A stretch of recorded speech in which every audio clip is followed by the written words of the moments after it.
이전 예수의 종, 성도의 형제, 그리고 사랑받는 당신이라는 제목으로 말씀 나누겠습니다. 할렐루야.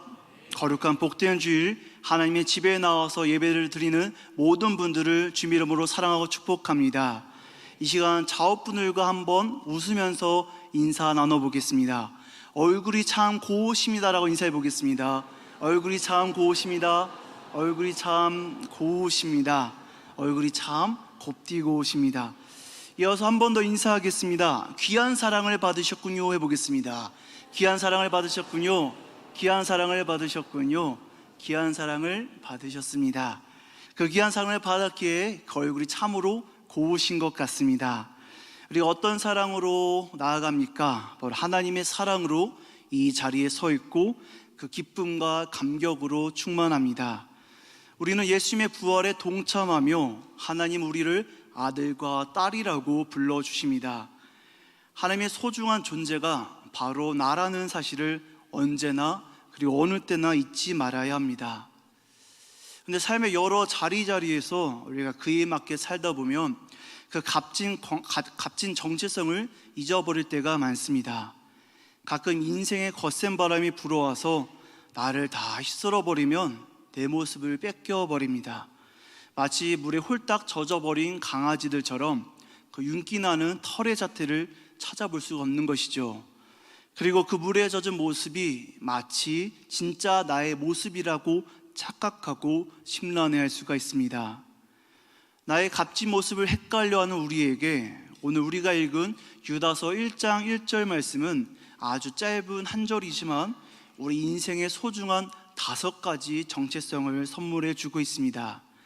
이 시간 유다가 고백한 자신의 정체성 2가지와 또 하나님이 성도에게 주신 정체성 3가지를 함께 나누면서 그 은혜를 누리고자 합니다. 오늘 이 말씀을 통해서 여러분의 영혼에 새겨진 하나님의 값진 존재를 다시금 확인하고 당당하게 일어서는 복된 시간 되시길 주님 이름으로 축복합니다. 오늘 읽은 유다서는 누가 썼을까요? 유다가 썼겠죠. 그러니까 유다서입니다. 어느 유다가 썼을까요? 성경에는 수많은 유다가 등장합니다. 예수님을 팔았던 가룟 유다도 있고요, 또 12제자 중에는 또 다른 유다인 야고보의 아들 유다도 있습니다. 또 예수님의 형제 유다도 있습니다. 이 수많은 유다 중에 이 유다서를 쓴 유다는 도대체 누구일까요? 바로 예수님의 형제 유다입니다. 예수님의 형제 유다에 대해서는 마가복음 6장 3절에 기록하고 있습니다.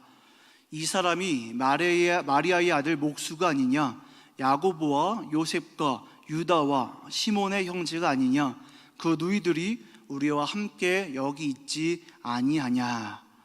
이렇듯 유다는 예수님의 동생입니다. 그게 무슨 뜻입니까?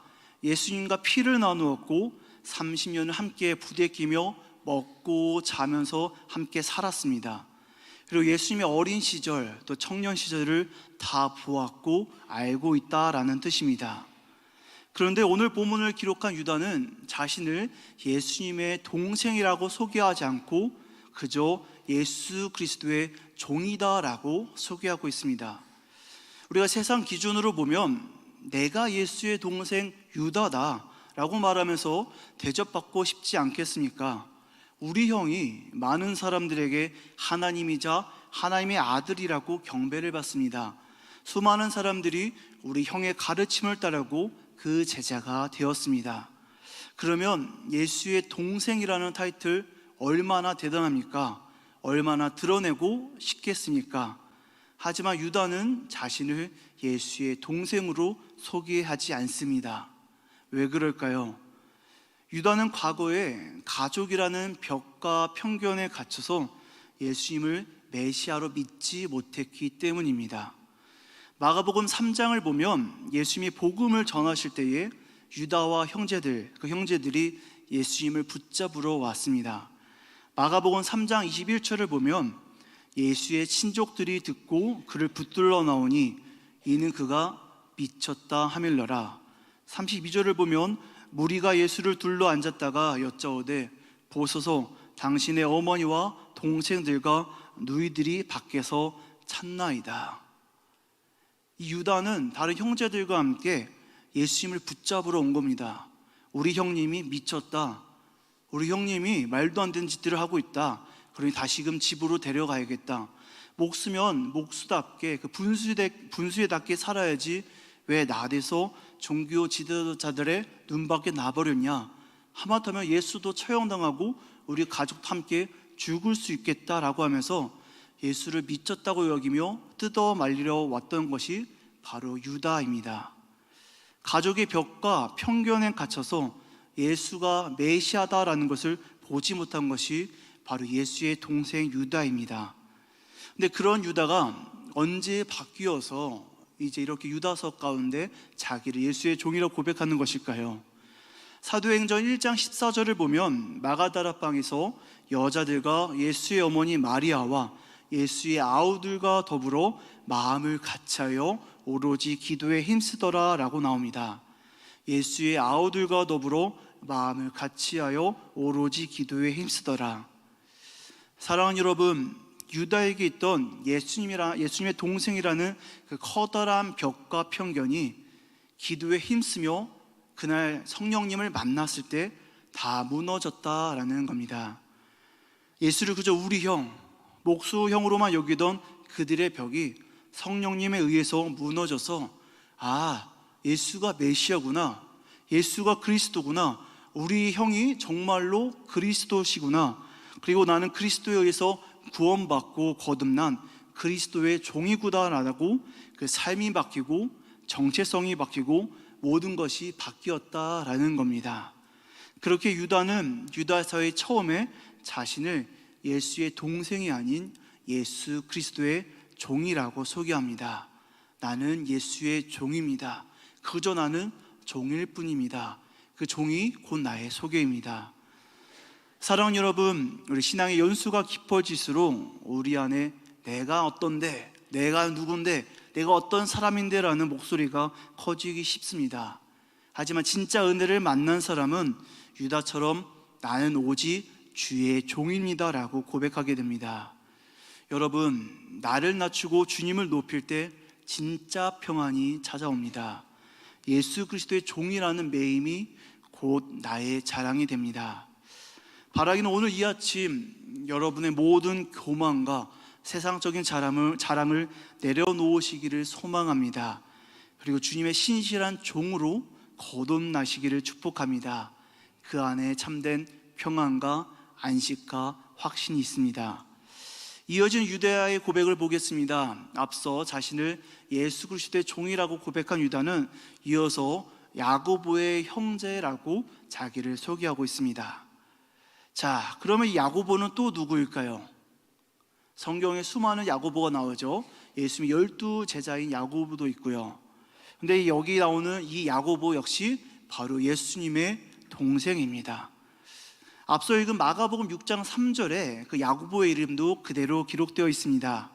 야고보와 요셉과 유다와 시몬의 형제가 아니냐.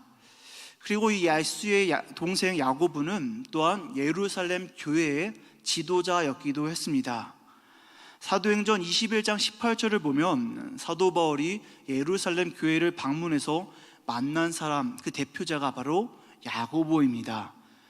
그 이튿날 바울이 우리와 함께 야고보에게로 들어가니 장로들도 다 있더라. 12제자도 아니고 바로 야고보가 예루살렘 교회를 대표하는 지도자였던 겁니다.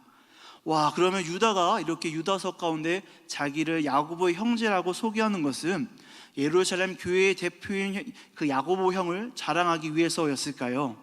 그 위세와 권세를 내가 등 입으려고 이렇게 소개한 것일까요? 아닙니다. 유다가 자기를 야고보의 형제라고 소개하는 것은 야고보로 대표되는 교회와 성도, 그리고 바로 그들의 형제라는 것을 고백하기 위해서입니다. 이 야고보도 유다와 똑같습니다. 자신도 예수의 동생이지만 자신을 예수의 종이라고 고백하는 인물입니다.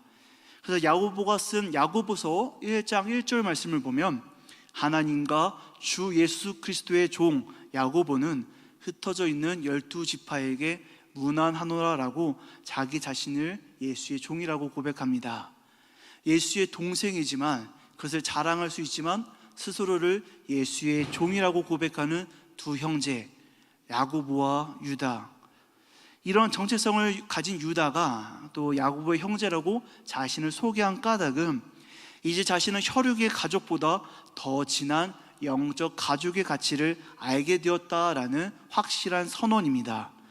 야고보로 대표되는 그 교회와 성도의 형제가 바로 나입니다.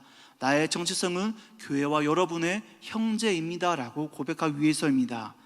그래서 야고보라는 인물은 교회라는 그 영적 가족의 대명사이자 대표로 사용되었을 뿐입니다. 이렇듯 유다는 그 교회 가운데서 거룩한 인물로 또 고고하게 남으려고 하지 않았습니다.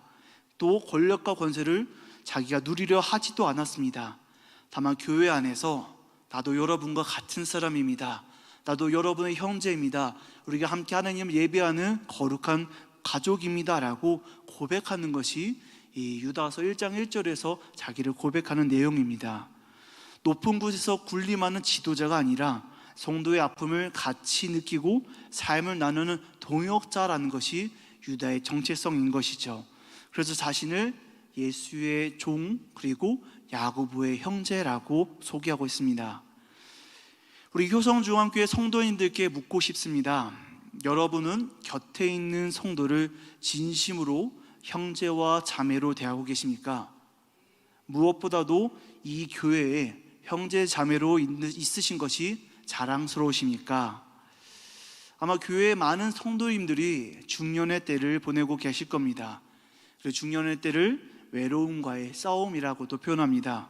자녀도 떠나가고 직장도 멀어지고 건강도 멀어지고 그 가운데서 우리가 점점 멀어지면서 나홀로 있는 것 같은 것을 느끼는 때이기 때문입니다. 그때 외로움의 계절 때 우리를 지켜주는 것은 여러분 그리스도 안에서의 영적 가족입니다. 그리고 이것이 우리의 자랑이요, 우리의 자기소개요, 정체성이길 소망합니다. 사랑하는 여러분, 한번 옆 사람의 손을 잡아보도록 하겠습니다. 한번 옆 사람을 손을 한번 잡아보세요. 네, 잘 처음 보는 분일 수도 있고 낯선 분일 수도 있습니다. 잘 모를 수도 있습니다. 하지만 우리 이 따스한 손으로 우리 하나님의 아들, 딸을 마주 잡겠습니다. 그리고 따스한 눈으로 서로 한번 눈인사해 보겠습니다. 네, 이 사랑스러운 얼굴이죠. 곱디고 온 얼굴이고 귀한 사랑을 받은 얼굴입니다. 맞습니다. 우리가 함께 손을 마주 잡은 이들이 바로 끝까지 함께 갈 하늘 가족입니다. 그렇게 서로의 아픔을 내 아픔으로 여기면서 이 손을 마주 잡은 성도의 형제 자매와 연합하여서 평생 갈기를 주님의 이름으로 축복합니다. 자, 이제 손 놓으셔도 괜찮습니다. 이렇듯 유다는 자기의 정체성을 예수의 종 그리고 야고보 형제, 즉 성도의 형제라고 고백합니다. 그리고 이어서 유다는 이 유다서 편지를 읽고 있는 우리를 향해서, 성도들을 향해서 놀라운 세 가지 정체성을 선포합니다. 이것은 바로 거룩한 성도의 정체성입니다. 첫 번째는 우리가 부르심을 받은 자라는 사실입니다. 여러분, 이 자리에 우리가 나와 있는 것이 여러분의 발로 오셨지만, 여러분의 뜻으로 오셨지만, 우리는 그 모든 것이 내 뜻과 내 생각대로 온 것이 아니라 하나님의 부르심에 따라서 왔다라는 것을 분명하게 고백하실 것입니다. 우리는 하나님께서 나를 지명하여 부르셨기 때문에 이 예배의 자리로 나왔습니다. 그렇기에 우리가 하나님의 부르심을 받은 자라는 그 정체성을 잊지 말아야 합니다. 이사야 43장 1절 말씀입니다. 너는 두려워하지 말라. 내가 너를 구속하였고 내가 너를 지명하여 불렀나니 너는 내 것이라. 아멘. 하나님께서 여러분을 부르셨습니다. 하나님께서 여러분을 구속하셨습니다. 여러분은 하나님의 것입니다. 그러니 여러분 두려워하지 마시기 바랍니다. 여러분을 부르신 하나님께서 그 부르심을 따라 여러분의 곁에서 지키시고 보살피십니다. 그렇게 부르심을 받은 그대로 우리는 하나님과 함께 영원토록 거할 것입니다. 성경은 우리가 각각 부르심을 받은 그대로 하나님과 함께 거하라 라고 말하고 있습니다. 고린도전서 7장 24절 말씀입니다. 형제들아, 너희는 각각 부르심을 받은 그대로 하나님과 함께 거하라. 아멘. 그리고 이 성경 말씀을 오늘날의 언어로 새롭게 번역한 새 번역 성경으로 좀 더 다시금 보도록 하겠습니다. 우리 새 번역 성경으로 고린도전서 7장 24절 다 같이 함께 읽겠습니다. 형제 자매 여러분, 각각 부르심을 받은 그때의 처지에 그대로 있으면서 하나님과 함께 살아가십시오. 아멘. 여러분의 삶의 형편이 다 다릅니다. 배운 것도 다르고 하는 일도 다르며 살아가는 자리도 다릅니다. 그런데 여러분의 삶의 자리가 곧 하나님께서 부르신 자리라는 것을 잊지 마시길 바랍니다. 그리고 그 자리에서 최선을 다하여서 하나님과 함께 살아가십시오. 사랑하는 여러분, 인생의 풍파 속에서 어찌할 수 없는 상황 속에서 나는 쓸모없는 사람인가 라는 생각이 들 때가 있습니다. 육신이 연약하여져서 하늘 일들이 잘 안 될 때, 모든 것들이 계획대로 되지 않을 때 우리는 내가 쓸모없는 사람 같고 모두에게 버림을 받은 것 같고 내 존재가 필요 없는 것처럼 느껴질 때가 있습니다. 바로 그때 오늘 이 말씀을 기억하시길 바랍니다. 우주의 주인이신 하나님이 여러분을 부르셨습니다. 여러분을 개인적으로 부르셨고 만나셨습니다. 그러니 부르심을 받은 자라는 자부심을 가지고 살아가십시오. 여러분의 처지가 어떠하든지 하나님은 그 자리에서 여러분을 부르셨고 여러분과 함께 하고 계십니다. 그러니 거룩한 부르심 앞에 당당히 일어서서 그 자리에서 하나님과 함께 살아가시기를 우리 주님의 이름으로 간절히 축복합니다. 유다가 선포하는 성도의 두 번째 정체성은 우리가 사랑을 얻은 자라는 겁니다. 곧 하나님 아버지 안에서 사랑을 얻고, 요한복음 13장 1절은 우리 예수님의 사랑을 이렇게 기록합니다. 세상에 있는 자기 사람들을 사랑하시되 끝까지 사랑하시니라. 아멘. 우리가 살아가는 세상의 조건은 우리가 조건이 변하면 그 사랑은 다 변하고 식기 마련입니다. 내가 잘 나갈 때는 사람들이 모이지만 병들고 가난해지면 다 떠나가 버리고 맙니다. 하지만 하나님의 사랑은 끝까지 가는 사랑입니다. 얼마나 좋습니까? 우리에게 분명하게 끝까지 가신다고 약속해 주셨으니 말입니다. 그러니 여러분, 염려하지 마십시오.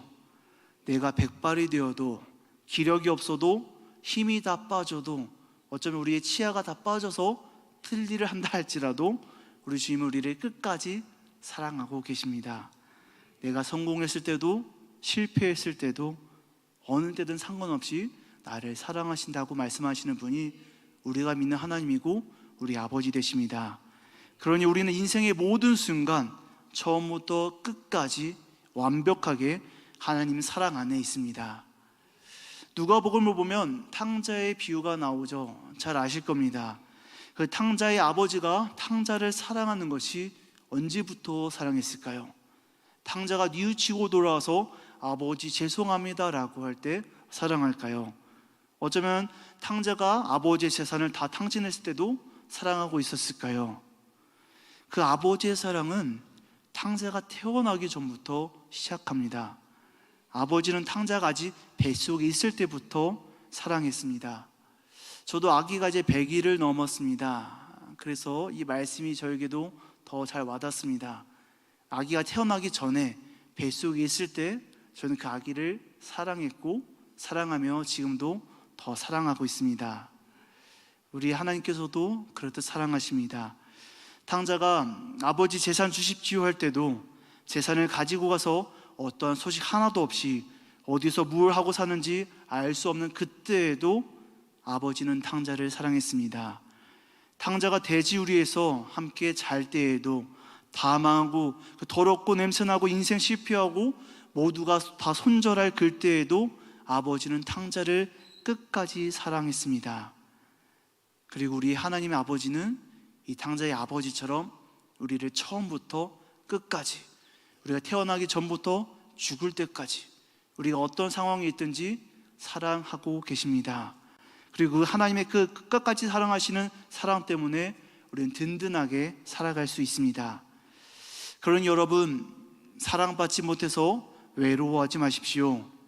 하나님 아버지께서 독생자 예수를 주기까지 여러분을 사랑하십니다. 그 온전한 사랑이 우리 안에 있는 모든 두려움을 다 내쫓습니다.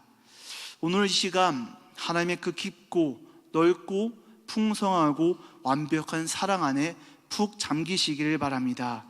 그리고 그 사랑을 힘입어서 여러분도 사랑하시길 바랍니다.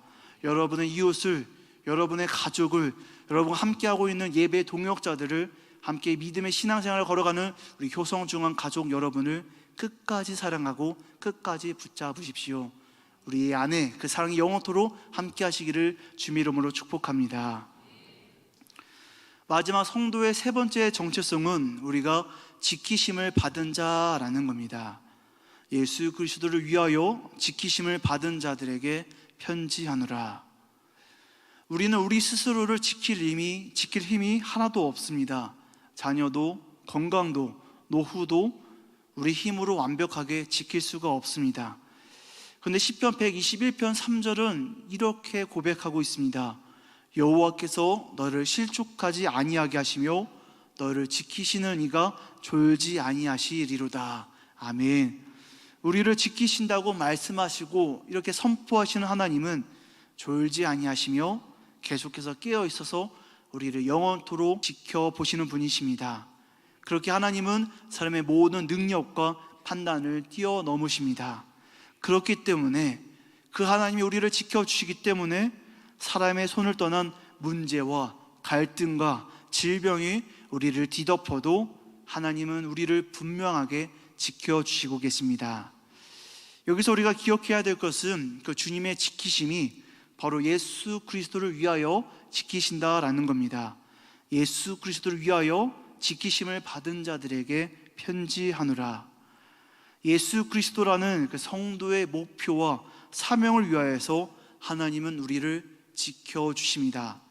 이를 다른 말로 하면 하나님의 지키심은 사람의 바람과 욕심과 계획을 넘어선다라는 겁니다.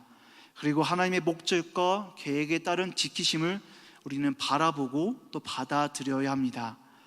사도 바울을 지키시는 하나님의 방법이 그러했습니다. 사도 바울은 복음을 전하다가 마지막에 이르러 예루살렘에 돌아가게 됩니다. 앞서 예루살렘 교회의 지도자 야고보를 사도 바울이 만났다고 살펴본 성경 구절이 바로 이때에 해당합니다. 그 예루살렘에서 바울은 어떻게 됩니까? 로마 병정들의 감옥에 갇히게 됩니다.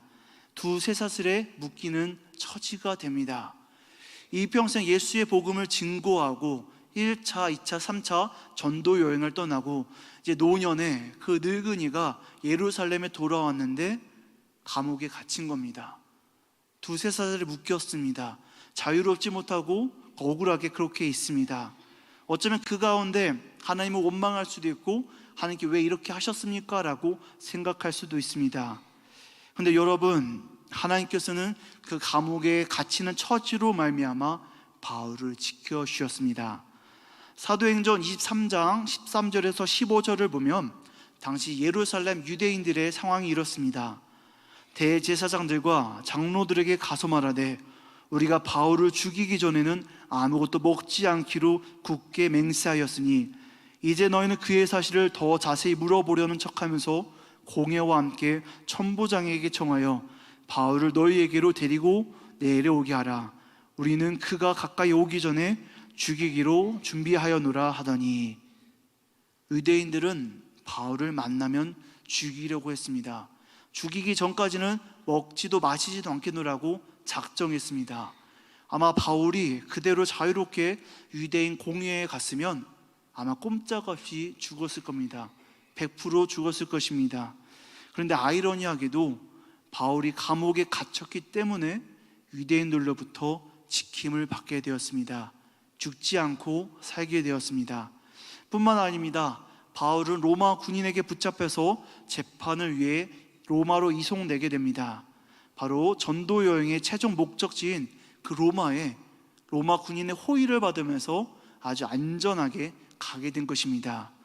더구나 로마로 가는 비용을 자기 사비가 아니라 로마 국가의 돈으로 공짜로 가게 되었습니다.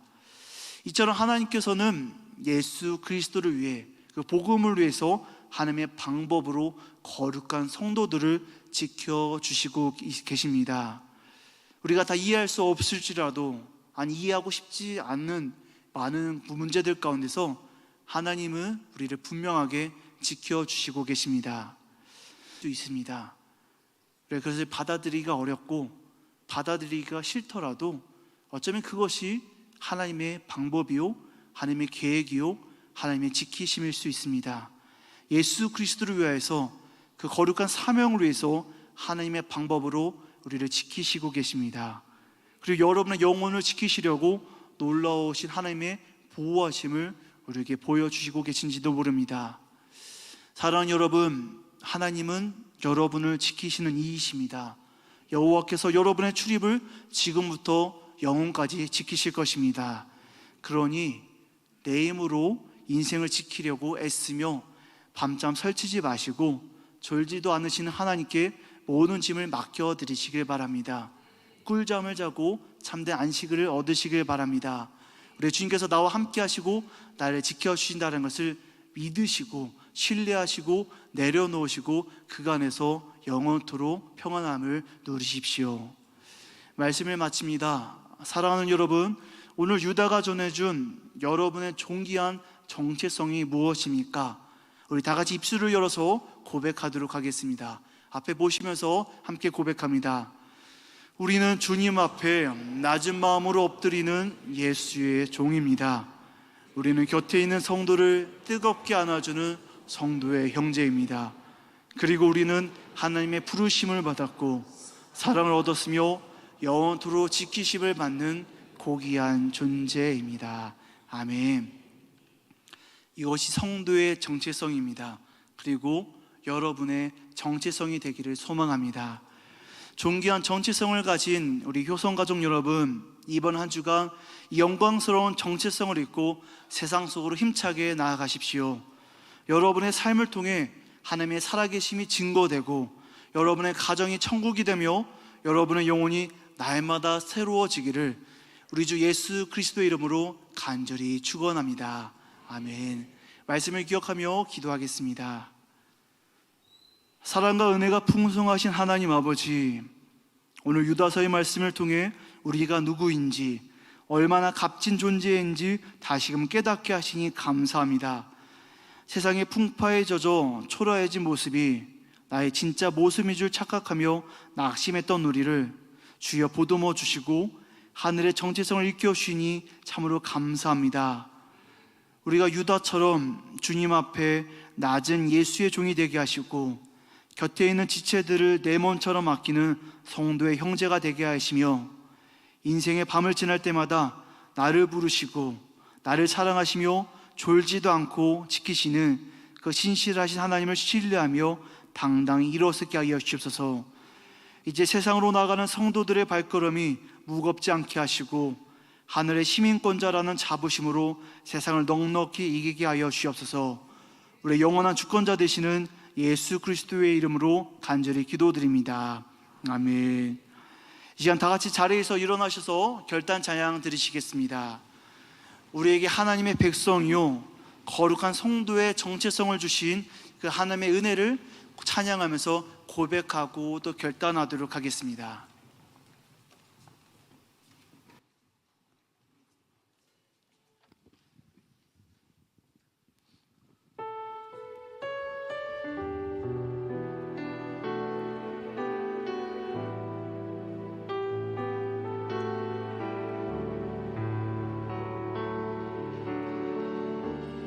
나를 지으신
아버지의 지키심을 받은 자입니다. 내가 살아가는 세상이 어떠하든지 그 형편이 어떠하든지 주여 내 그 모든 것들을 잊지 않게 하시고 기억하게 하셨소. 아버지, 전에는 볼품없는 것처럼 느껴졌지만, 약해지고 아버지 내가 초라한 것처럼 느껴졌지만 이제는 담대하게 나아가겠습니다. 아버지, 성도의 정체성을 단단히 붙잡고 나아가겠습니다. 주여 아버지 함께 하여 주소서. 나의 모든 것들을 들어주시고 아버지 담대하게 나아가시도록 영원토록 함께 하여 주소서. 아버지, 내가 주의 거룩한 성도로 살려갑니다. 아버지, 나와 함께 하시며 주와 동행하시며 주께 기뻐하시고 원하시고 찾으시는 대로 내가 그 발걸음을 한 걸음하며 한 걸음씩 나아가시도록 주여 도와주소서. 내 간절히 소망합니다. 아버지, 나와 함께 하시고 내가 거룩한 성도로 살도록 주여 도와주옵소서.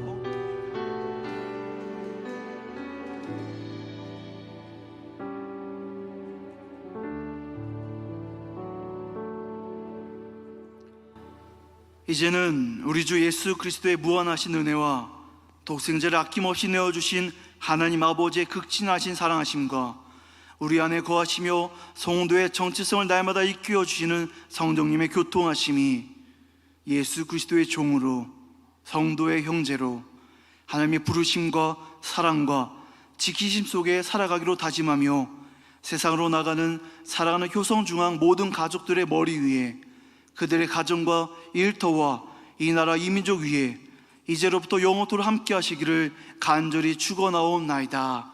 아멘.